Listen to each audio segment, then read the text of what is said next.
उन्होंने झूठा मुकदमा हमारे घर वालों पे लिखवा दिया। ये भाजपा नेता है जिनके थ्रू ये एग्रीमेंट्स हुए हैं। धोखाधड़ी, बिल्कुल धोखाधड़ी है। उनका हक 1/3 यानी 33.33 का उनका हक था, जबकि उन्होंने 66.66 का एग्रीमेंट कर लिया, जो बिल्कुल गलत है, अवैध है।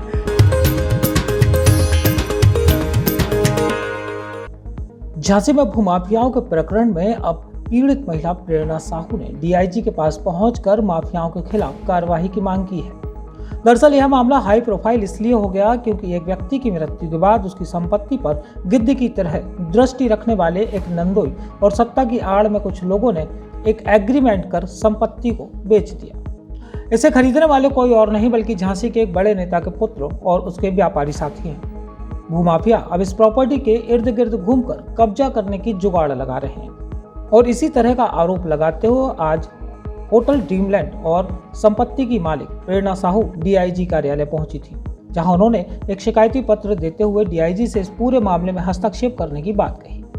उन्होंने पिछली शिकायत करते हुए भी कहा कि बीती 10 जनवरी को उनकी सास व ननद प्रियंका और नंदोई आशीष साहू ने उन पर हमला किया था, उन्हें मारा पीटा और धमकियां दी, लेकिन होटल स्टाफ की मदद से उन्हें बचाया गया। प्रेरणा का कहना है कि घर की बात थी, इसलिए उन्होंने पुलिस से उस समय कोई शिकायत नहीं की थी, लेकिन इसके बाद कूट रचित तरीके से उनकी करोड़ों की संपत्ति को फर्जी एग्रीमेंट के आधार पर बेच दिया गया। इस संपत्ति को बेचा गया है प्रेरणा की सास और ननद द्वारा। प्रेरणा साहू का कहना है कि उससे और उसके बच्चों को भूमाफियाओं से खतरा है। इस पूरे मामले में प्रेरणा ने साफ किया कि यह संपत्ति उसके पति संजय साहू की है, जिसकी वसीयत उनके दादा दादी ने उनके नाम पर की थी।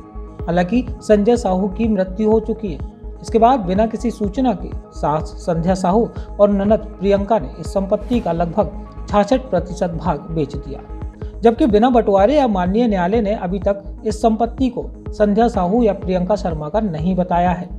प्रेरणा का यह भी कहना है कि उनके पास वसीयत आदि सारे दस्तावेज मौजूद हैं, लेकिन उनकी संपत्ति पर भारतीय जनता पार्टी के एक नेता पुत्र की नजर काफी दिनों से थी। इसकी वजह से उन्हें बिना जानकारी दिए संपत्ति का इकरारनामा करके अब उनकी संपत्ति पर अवैध कब्जा जमाने की साजिशें रची जा रही हैं।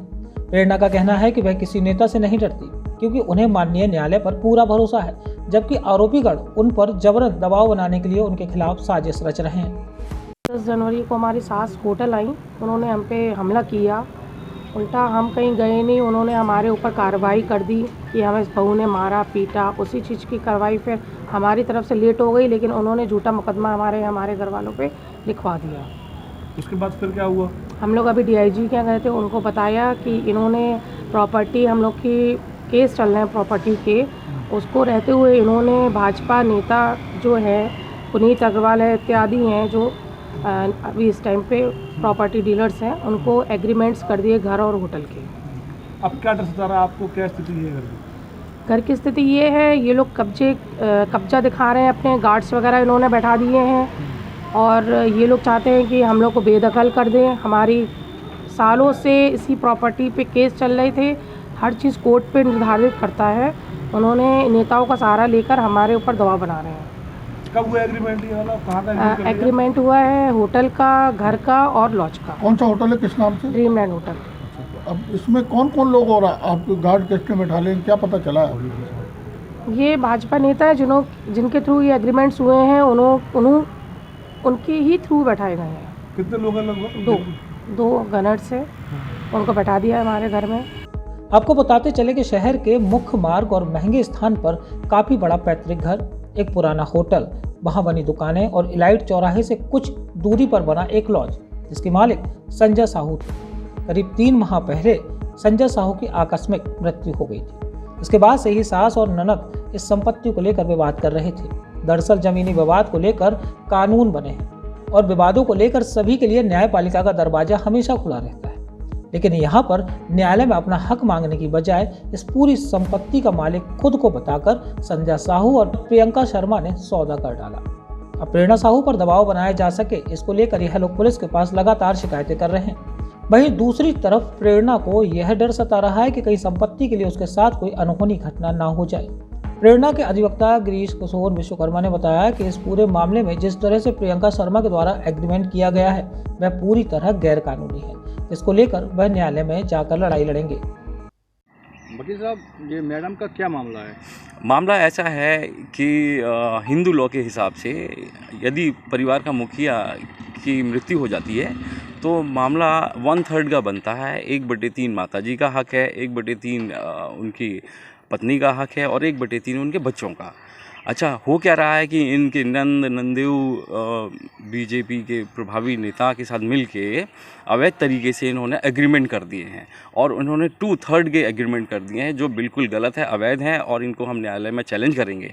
लेकिन सत्ता के रसूख की वजह से ये लोग हमें बेदखल करना चाहते हैं, जो बिल्कुल कानूनी गलत है और उसी की सुरक्षा के लिए हम लोग आज यहाँ DIG ऑफिस आए थे उनसे मदद मांगने के लिए। आपको क्या लगता है कि प्रॉपर्टी ये निजी है कि पुश्तैनी है? ये पुश्तैनी संपत्ति है और उसका मुखिया के बाद जो है 1/3 सबका हक है, लेकिन उन्होंने 2/3 के एग्रीमेंट कर लिए हैं जो कि बिल्कुल गलत हैं, अवैध हैं और इनको चैलेंज हम न्यायालय में करेंगे। जैसे मैडम ने कहा है कि उन्होंने दूसरी पार्टी को एग्रीमेंट कर दिया है, जी, तो क्या लगता है इसमें उन लोगों ने क्या किया, धोखाधड़ी की क्या है? जी, धोखाधड़ी, बिल्कुल धोखाधड़ी है। उनका हक 1/3 यानी 33.33 का उनका हक था, जबकि उन्होंने 66.66 का एग्रीमेंट कर लिया है, जो बिल्कुल गलत है, अवैध है और इसको हम चैलेंज करेंगे न्यायालय में।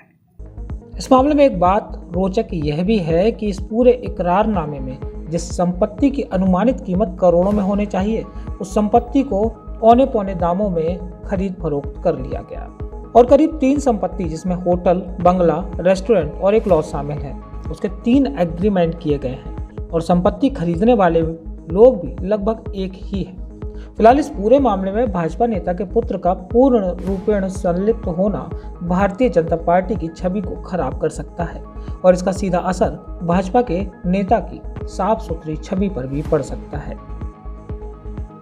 झांसी से राहुल उपाध्याय के साथ रवि परिहार की रिपोर्ट।